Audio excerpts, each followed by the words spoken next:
నా పేరు దోమల నాగేంద్ర, ఎనర్జీ వాస్తు ఎక్స్పర్ట్. ఈ వీడియోలో ఇంటి వాస్తు వివరాలు, ఏ విధంగా ఇంటికి వాస్తు బాగుంటే మంచి ఫలితాలు వస్తాయి, వాస్తు గనక లేకపోతే ఎలాంటి చెడు ఫలితాలు మనల్ని అనుసరిస్తాయి అనే సబ్జెక్ట్ మీద వివరణ ఉంటుంది. ముఖ్యంగా మనం ఇంట్లో చూడవలసినవి ఫింగర్ టిప్సే అండి. వాస్తు అనగానే భయపడాల్సిన అవసరం లేదు. వాస్తు అంటే ఇది ఒక మనము గమనించలేనిది, వాస్తు పండితులు మాత్రమే వస్తే చూడగలరు అని అనుకోవడానికి వీలు లేదండి. ఎవరైనా చూడొచ్చు, ఎవరైనా దీన్ని పరిశీలించుకోవచ్చు. ముఖ్యంగా ఇంట్లో ఉన్న గృహిణులు ఈ సబ్జెక్ట్ మీద అవగాహన పెంచుకుంటే వారింటి వాస్తును వారే చూసుకోవచ్చండి. ఫింగర్ టిప్స్ అంతే, జస్ట్ ఫింగర్ టిప్స్ లాగా ఈ సబ్జెక్ట్ నేను వివరిస్తాను. ముఖ్యంగా మన ఇంటి వాస్తులో ప్రముఖ పాత్ర పోషించేటివి 4 మూలలు. చూడండి, 4 మూలలండి. 4+1 4 మూలలు ఎలా ఉంటాయంటే, ఇప్పుడు ఇది ఉందండి, ఇది 4 pillars. First pillar, second pillar, third pillar, fourth pillar. ఈ 4 పిల్లర్స్ ఉంటేనే ఒక రూమ్ అనేది ఏర్పడుతుందన్నమాట. ఒక ఇంటికి ఒక ఆకారం వస్తుంది. ఈ 4 పిల్లర్స్ ఎక్కడైనా డ్యామేజ్ అయితే ఇంట్లో వాస్తు డ్యామేజ్ అవుతుంది. దాంట్లో ఫస్ట్ పిల్లర్ ఏమంటాను అంటే, ఇది ఈశాన్యంకు సంబంధించిన పిల్లర్, ఇది ఆగ్నేయానికి సంబంధించిన పిల్లర్, ఇది వాయుయానికి సంబంధించింది, ఇది నైరుతికి సంబంధించింది. 1 2 3 4 పిల్లర్స్. ఈ 4 పిల్లర్స్ మన ఫింగర్ టిప్స్ లాగా గుర్తుపెట్టుకోవాలి. ఈశాన్యము, ఆగ్నేయము, వాయుయము, నైరుతి. ఇంట్లో మనము ఈ 4 కార్నర్స్ను మంచిగా గమనిస్తే, మంచిగా దాంట్లో ఉన్న తప్పేంటో మనం గ్రహించగలిగితే మనము ఇంటిని మీ అంతటా మీరే వాస్తుకు సరి చేసుకోవచ్చు. దాంట్లో సందేహం ఏమాత్రము కూడా లేదు. సో నేనేమంటానంటే, ఫింగర్ టిప్స్ చాలా ఈజీగా చెప్పే విధంగా, అందరికీ సులభంగా అర్థమయ్యే విధంగా మీకు 4+1 5 వీడియోస్ ఉంటాయండి. దీంట్లో ఒక్కొక్కటి లింక్ ఉంటుంది. ఫస్ట్ ఈశాన్యము, తర్వాత ఆగ్నేయము, తర్వాత వాయుయము, తర్వాత నైరుతి 4 వీడియోస్ చెప్పడం జరుగుతుంది. ప్లస్ 1 వీడియో అది ఇంటర్నల్, ఇంటిలో ఉన్న భాగము ఎలా ఉండాలి అనేది. ఇప్పుడైతే పిల్లర్ గురించి చెప్తూ ఉంటాను. ఫస్ట్ పిల్లర్ గురించి చెప్తున్నాను. ఇది మనకు ఈశాన్యము మూల. ఇంట్లో గనక మీకు ఈశాన్యము లోపిస్తే, ఇది చూడండి, ఇంట్లో ఈశాన్యము లోపిస్తే ఇంటి ఈశాన్య ప్రభావం ఎవరి మీద పడుతుంది అంటే ఇంటి యజమాని మీద, తర్వాత ఇంటి పెద్ద కుమారుడి మీద దీని ప్రభావము చూపుతుంది. సో ఈ విధంగా ఉంటుంది. అంటే ఈశాన్యం లోపించకూడదు. ఈశాన్యం లోపిస్తే యజమాని ఎదుగుదల ఉండదు, అతని యొక్క క్రియేటివిటీ ఉండదు, దాని ప్రభావము ఇంటి పెద్ద కుమారుడి మీద పడుతుంది. సో మరి ఈశాన్యం ఏ విధంగా లోపిస్తుంది అనంటే, చూడండి, మీరు ఇక్కడ ఫస్ట్ కాంపౌండ్లో చూద్దాం. ఇది ఇంటికి కాంపౌండ్ ఇలా ఉంటుందండి. కాంపౌండ్ చూడండి, మీరు ఇంటికి ఇలా ఉంటుంది. ఇది కాంపౌండ్ అండి. కాంపౌండ్లో ఇక్కడ ఈ భాగము కట్ అయిపోయింది అనుకోండి, ఏమవుతుంది? ఇంటికి కాంపౌండ్లో ఈశాన్య భాగము కట్ అయిపోతుంది. దానివల్ల ఈశాన్య దోషం ఏర్పడుతుంది. ఇది ఈ విధంగా కట్ కావడానికి వీల్లేదు. ఇలా కట్ చేశాను చూడండి, ఇప్పుడు ఈ భాగం కట్ అయిపోయిందండి. ఇప్పుడైతే ఈ భాగం కట్ అయిపోయిందో మీకు ఎలా కనపడుతుంది? ఈ భాగం పెరిగింది, ఈ భాగం పెరిగింది, ఇది కట్ అయిపోయింది.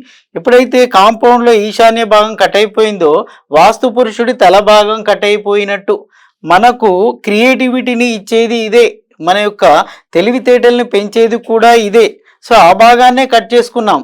సో ఎందుకు ఇలా కట్ అయిపోయిందంటే ఏమంటారు అంటే, సార్ మాకున్న ల్యాండ్ ఆ విధంగా ఉంది, మాకు వచ్చిన ప్లేస్ ఆ విధంగా ఉంది, కాబట్టి ఈశాన్యం ఆ విధంగా కట్ చేసుకున్నామంటారు. నేనేమంటాను, ఇలాంటి పరిస్థితి ఉన్నప్పుడు మీరు దీన్ని ఈ విధంగా ఇలా సరి చేసుకోండి. ఈ విధంగా సరి చేసుకోవడం వల్ల మళ్ళీ స్క్వేర్లో వస్తుంది. లేకుంటే ఏమవుతుంది? ఈశాన్యం కట్ అయిపోతుంది. కట్ అయిన భాగము ఇంట్లోకి వస్తుందండి. ఇంట్లో ఈ లోపం ఇంట్లో కనబడుతుంది. ఓకేనా? ఇంకొకటి, మరి ఏ సందర్భంలో మళ్ళీ ఈశాన్యంలో హెచ్చు తగ్గులు వస్తూ ఉంటాయో కూడా చూద్దాం. ఈశాన్యంలో హెచ్చు తగ్గులు ఎలా వస్తూ ఉంటాయి అని అంటే, ఇప్పుడు ఇది ఈశాన్యాన్ని మనం కొద్దిగా పెంచుకోవచ్చండి అని చెప్పి మరీ విపరీతంగా పెంచుకోవడానికి కూడా వీలు లేదు. కొందరు ఏం చేస్తారంటే ఈశాన్యాన్ని ఇలా పెంచుకుంటారు, ఇలా విపరీతంగా పెంచుకుంటారు. దీనివల్ల కూడా ఈశాన్య దోషం ఏర్పడుతుంది. సరే భలే చెప్పొచ్చారు, ఈశాన్యం ఎంతైనా పెంచుకోవచ్చట కదా అని అంటూ ఉంటారు. అందుకే నేను విపరీతంగా తూర్పు ఈశాన్యాన్ని పెంచుకున్నాడు. మీరు ఇక్కడ గమనించాలి, ఎప్పుడైతే తూర్పు ఈశాన్యం బాగా పెరిగిందో ఇక్కడ యాంగిల్ దెబ్బతింటుందండి. ఇక్కడ యాంగిల్లో చేంజ్ వస్తుంది, ఈ కోణంలో మార్పు వస్తుంది. ఇప్పుడు నా హ్యాండ్ నేను ఎంత బెండ్ చేయాలో అంతవరకే మ్యాక్సిమం చేశాననుకోండి, ఇక్కడ పెయిన్ వస్తుంది. ఇక్కడ దీనివల్ల ఏమవుతుంది, ఇది బాగా తగ్గుతుంది, ఇది బాగా పెరుగుతుంది. అంటే తూర్పాగ్నేయము తగ్గిపోయింది, తూర్పాగ్నేయ దోషం వస్తుందండి, సందేహము లేదు. మరి సార్ దాని లిమిట్ ఏంది అంటే దాన్ని ఏం చేసుకోండి, ఇప్పుడు 100 ఫీట్ ఉందనుకోండి, దానికి 1 ఫీట్ మాత్రమే పెంచుకోవాలి. అంటే ఇప్పుడు జనరల్గా ఈ ప్లాటింగ్ చేసే వాళ్ళు ఏం చేస్తున్నారు, ఇది 40 ఫీట్ కానీ 30 ఫీట్ కానీ చేస్తున్నారు. అప్పుడు మీరు ఎంత పెంచుకోవాలట, 3 ఇంచెస్ కానీ 4 ఇంచెస్ కానీ పెంచుకోండి.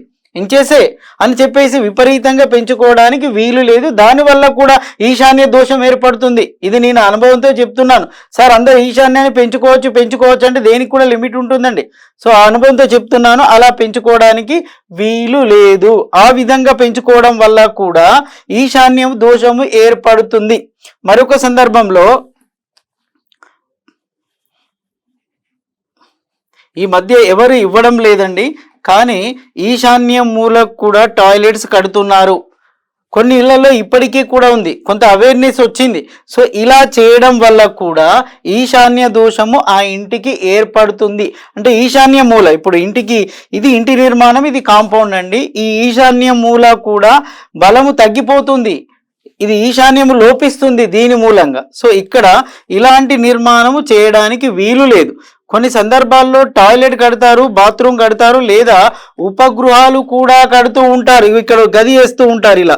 సో దీనివల్ల కూడా ఈశాన్య దోషం ఏర్పడుతుంది. సో అలాంటి నిర్మాణం కూడా చేయడానికి వీలు లేదు. మరికొన్ని సందర్భాల్లో ఏం చేస్తారంటే ఈశాన్యము మూలకు బావి కానీ సంపు కానీ ఉండాలి. కానీ కొందరు ఏం చేస్తారు అంటే హౌజ్ లాగా కడుతూ ఉంటారండి, ఇలా హౌజ్ లాగా కట్టేస్తూ ఉంటారు. అంటే పైకి వస్తూ ఉంటుంది, ఒక హౌజ్ లాగా కట్టేసి దాంట్లో వాటర్ నిల్వ ఉంచుతారు. సో దాని మూలంగా కూడా ఈశాన్య దోషం ఏర్పడుతూ ఉంటుంది. కొంతమంది ఇక్కడ సో పెద్ద రాళ్లను వేస్తూ దానితోటి యూటిలిటీ లెక్క వాడుకుంటూ ఉంటారు, అది కూడా ఈశాన్య దోషాన్ని ఏర్పాటు చేస్తూ ఉంటుంది. ఇక్కడ బోరు కానీ సంపు కానీ వేసుకోవడానికి వీలవుతుందే తప్ప ఇక్కడ గది నిర్మించుకోవడానికి వీలు లేదు. హౌజ్ను పైకి వచ్చే విధంగా నిర్మించుకోవడానికి కూడా వీలు లేదు. ఈ విధంగా కాంపౌండ్లో ఈశాన్యంలో ఇలాంటి నిర్మాణాలు చేస్తే ఈశాన్య దోషం కాంపౌండ్లో వస్తుంది. మరి మన ఇంటికి ఏ విధంగా చేస్తామంటే ఇంట్లో కూడా ఈశాన్య దోషాన్ని మనం ఇంటి నిర్మాణంలో కూడా చేస్తూ ఉంటామండి. అది ఏ విధంగా చేస్తామో మీరు చూడండి. దీనికన్నా ముందు ఇది తూర్పు ఈశాన్యము, ఉత్తర ఈశాన్యంలో కూడా ఈ ప్రాబ్లం వస్తుంది. ఉత్తర ఈశాన్యాన్ని కూడా ఇలా పెంచుకుంటూ ఉంటారు చూడండి. ఉత్తర ఈశాన్యం, ఇది ఉత్తర ఈశాన్యం అంటే ఉత్తర ఈశాన్యం పెరిగిపోయింది. అప్పుడు మీరు చూడండి, ఇది పెరిగింది, ఇది తరిగింది, అంటే ఉత్తర వాయు దోషం ఏర్పడుతుందండి. దీనికి కూడా లిమిటే. ఉత్తర ఈశాన్యం పెంచుకోవాలి అంటే కూడా 100 ఫీట్ ఉంటే మీరు 1 ఫీట్ వరకే క్లోజ్ చేయాలి, లేదా 30. ఇప్పుడు ఇవన్నీ ఎంత ఉంటాయండి, ఫేసింగ్ నార్త్ ఫేసింగ్ 30 ఫీట్ కానీ 40 ఫీట్ ఇస్తే మ్యాక్సిమం 33 ఫీట్ కూడా ఇస్తున్నారు. సో అప్పుడు 3 ఇంచెస్ కానీ 4 ఇంచెస్ 3 ఇంచెస్ కానీ 4 ఇంచెస్ కానీ మాత్రమే మార్చుకోండి. 3 ఇంచులు 4 ఇంచులు పెంచుకోండి, అంతే తప్ప విపరీతంగా పెంచితే ఈ యాంగిల్ దెబ్బతింటుందండి, ఈ కోణంలో మార్పు వస్తుంది, ఉత్తర వాయు దోషం ఏర్పడుతుంది. సో ఏదైనా లిమిటే. షుగర్ విపరీతంగా తిన్నారనుకోండి ఏ పరిస్థితి వస్తుందో మీకు తెలుసు. ఏదైనా తినే వరకు లిమిట్, ఇది కూడా అంతే మంచిదే, కానీ అతి చేస్తే చెడుగా మారిపోయే అవకాశం ఉంటుంది. దానివల్ల ఉత్తర ఈశాన్య దోషం వచ్చింది. సో ఇంట్లోకి ఏం చేస్తున్నామంటే చాలా మంది ఇంట్లో చూడండి, ఇక్కడ పార్కింగ్ కోసమని ఈశాన్యాన్ని కట్ చేస్తారండి. ఇవి ఇలా కట్ చేసేస్తారు, ఇది పార్కింగ్ ఏరియా. అప్పుడు ఏమైపోయింది, ఇంట్లో ఈశాన్య భాగం కట్ అయిపోయింది. అంటే వాస్తు పురుషుడి తల భాగం కట్ అయిపోయింది. అంటే ఇంట్లో ఉన్న యజమానికి క్రియేటివిటీ ఉండదు, మైండ్ పనిచేయదు. ఆ తర్వాత ఇంట్లో ఉన్న పెద్ద కుమారుడి మీద కూడా ఈ ప్రభావం చూపుతుంది. అతనికి కూడా క్రియేటివిటీ ఉండదు, ఆలోచన శక్తి ఉండదు, ఏ పని చేయలేకుండా ఉంటాడు, డెవలప్మెంట్ మొత్తం ఆపేస్తుంది. కారణము ఏంటి అంటే ఇక్కడ ఈశాన్యము కట్ అయిపోయింది. ఎప్పుడైతే ఈశాన్యము కట్ అయిపోయిందో ఈశాన్య లోపం అనేది వచ్చేస్తుంది. దాని ప్రభావం ఎక్కడ పడుతుంది స్వామి అంటే ఇగో ఇక్కడ పడుతుంది, ఇగో నైరుతిలో పడుతుంది. అంటే నైరుతి దోషం కూడా ఏర్పడుతుంది. ఇక్కడ న్యూటన్ థర్డ్ లా ప్రకారము ఎనర్జీ లెవెల్స్ బ్యాలెన్స్ కావు. సో నైరుతి లోపం కూడా ఏర్పడుతుంది. దాని మూలంగా యజమాని లేదా యజమాని పెద్ద కుమారుడి మీద ఈ ప్రభావం చూపించే అవకాశం ఉంటుంది. మరికొన్ని సందర్భంలో అందుకే ఏమంటాను అంటే ఇట్లా ఉన్నదాన్ని మీరు బ్యాలెన్స్ చేసుకోండి. ఇప్పుడు ఇట్లా కనుక మీకు కావాలి అనుకున్నప్పుడు వన్ సైడ్ గోడ కట్టేసేయండి, ఇటు ఈస్ట్ ఫేసింగ్ అనుకోండి, ఇటువైపు గోడ కట్టేసేయండి, కట్టేసి దీన్ని పైన ఆర్చుగా డిజైన్ చేసుకోండి. కొంతమంది చెప్తూ ఉంటారు, సార్ మీరు సమస్యలే చెప్తున్నారు కానీ సొల్యూషన్ ఏం చెప్పట్లేదు అంటే, నేను చెప్పే వీడియోలో సమస్యతో పాటు సొల్యూషన్ కూడా చెప్తూ ఉంటాను. కేవలం సమస్యలనే వింటూ ఉంటారు కావచ్చు, దానికి సొల్యూషన్ కూడా చెప్తున్నాను చూడండి. ఇక్కడ కట్ అయిన భాగం కట్ కావద్దు అంటే మీనింగ్ ఏంటండి, సొల్యూషన్ చెప్పినట్టే కదా. సో ఇక్కడ కట్ అయిన దాన్ని ఎలా చేసుకోవాలి, వన్ సైడ్ వాల్ పెట్టేసుకోండి, పైన ఆర్చ్ చేసుకోండి, లేదా మీ యొక్క స్లాబ్ కింద నుంచి ఉన్న బీమ్ నుంచి 1.5 feet వరకు సో జాలితో గోడలాగా కట్టుకోండి. షట్టర్ల మీద ఏర్పాటు చేస్తారు కదా, సో అలాంటిది చేసుకోవడం వల్ల ఇది ఈశాన్యము బ్యాలెన్స్ అవుతుంది. మరికొన్ని సందర్భంలో ఏం చేస్తారు అంటే ఇక్కడ పూజ గది నిర్మిస్తారండి, ఈశాన్యంలో పూజ గది. ఇప్పుడు చాలా ఇళ్ళ జరుగుతుంది అది. ఈశాన్యంలో పూజ గది నిర్మాణం అంటే ఈశాన్యం కప్పుగా మారిపోతుంది, అది ఇంటికి ఈశాన్య దోషం వచ్చేస్తుంది, డౌట్ ఏమాత్రం లేదు. నేను నెక్స్ట్ వీడియోలో పూజ గది గురించి వివరణ ఇస్తానండి. సో దీనివల్ల ఇది కప్పుగా మారిపోయింది, ఈశాన్య దోషం వస్తుంది. ఇప్పుడు ఎలాగైతే నైరుతిలో మనం కప్పుగా మార్చి నైరుతి టాయిలెట్ పెడితే ఎంత ప్రమాదకరమని చెప్పుతున్నామో, అదేవిధంగా ఈశాన్య మూల పూజ గది నిర్మాణం ఇలా కప్పుగా చేశారనుకోండి, అది కూడా అంత ప్రమాదకరమే, సందేహం ఏమాత్రము కూడా లేదు. క్లారిటీ ఇస్తున్నాను. ఈశాన్యంలో పూజ గది పెట్టుకోవచ్చా అంటే దేవుడి స్థానమే తప్ప గది నిర్మాణం చేసుకోవడానికి కాదండి. మీరు ఏ టెంపుల్కు వెళ్ళినా కూడా ఈశాన్యంలో దేవుడి విగ్రహం పెట్టి ఉండదు, ఉంటే పెట్టుకోండి, ఓకేనా. మరి అక్కడ లేనప్పుడు మన ఇంట్లో ఎందుకు పెట్టుకోవాలండి? ఆదర్శమైంది అదే కదా. ఇంటికోటి తర్వాత గుడికోటి అంటే ఏముండదు. ఈశాన్య మూలకి ఏం చేస్తారు అంటే టెంపుల్స్లో కొబ్బరికాయలు కొట్టు స్థలం కానీ ట్యాప్స్ కానీ పెడుతూ ఉంటారు. మీరు కూడా అలాగే చేసుకోవాలి అని చెప్పి ఇంట్లో అలాంటి కొబ్బరికాయలు ట్యాప్స్ అని చెప్పట్లేదు. ఒకవేళ మీరు పెట్టుకోవాలి అనుకుంటే ఈ వాల్స్ తీసేసి గోడలకు మాత్రమే ఫోటోలు పెట్టుకోండి, అంతే తప్ప రూమ్ నిర్మాణం చేస్తే ఈశాన్య దోషం ఏర్పడుతుంది. ఈశ్వరుడి స్థానం అని చెప్పి చాలా కొన్ని ఇళ్లల్లో, అందరి ఇళ్లలో కాదండి, కొన్ని ఇళ్లలో ఈ విధంగా ఉంది. సో నెక్స్ట్ వీడియోలో నేను పూజ గది టాపిక్ చెప్తాను. కానీ మీరు ఈ విధంగా చేయడం వల్ల ఇక్కడ ఈశాన్యము డ్యామేజ్ అవుతుందండి, అంటే ఈశాన్య దోషం ఏర్పడుతుంది.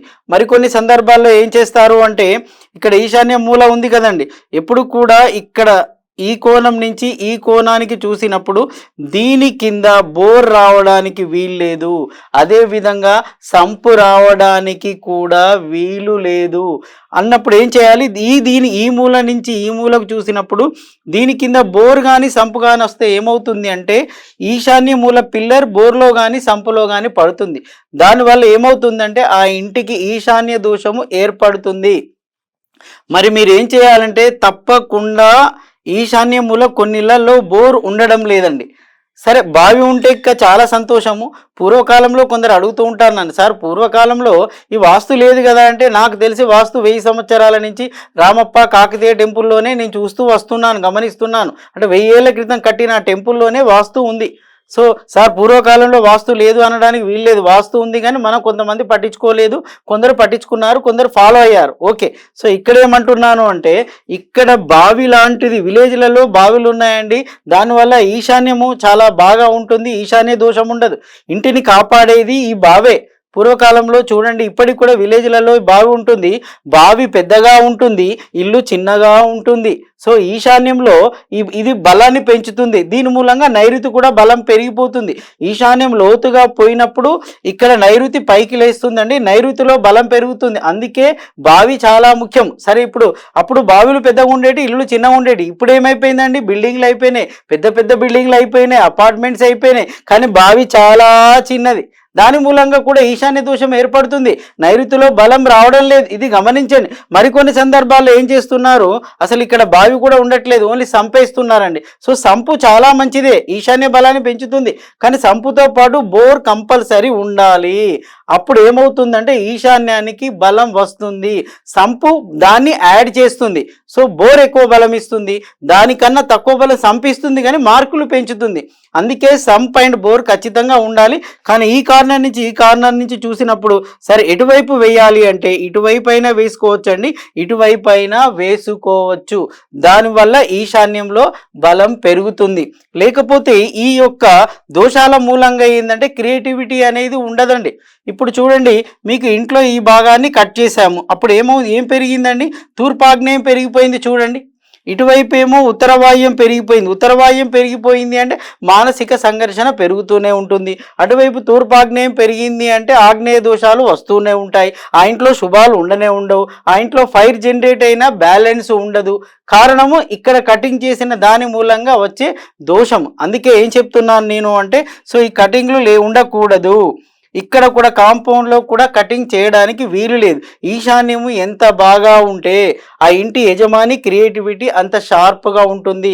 ఆ ఇంటి పెద్ద కుమారుడి క్రియేటివిటీ కూడా షార్ప్గా ఉంటుంది. కొన్ని సందర్భాల్లో ఈశాన్యం కట్ అయిపోయింది అనుకోండి, ఆ ఇంట్లో సంతాన అభివృద్ధి ఉండదు. ఇంట్లో వాళ్ళు చదువులో ముందుకు పోలేకుండా ఉంటారు. కారణం ఈశాన్యం, తల భాగమే కట్ అయిపోయింది కదా. స్టడీ చేయాలంటే బ్రెయిన్ పని చేయాలి.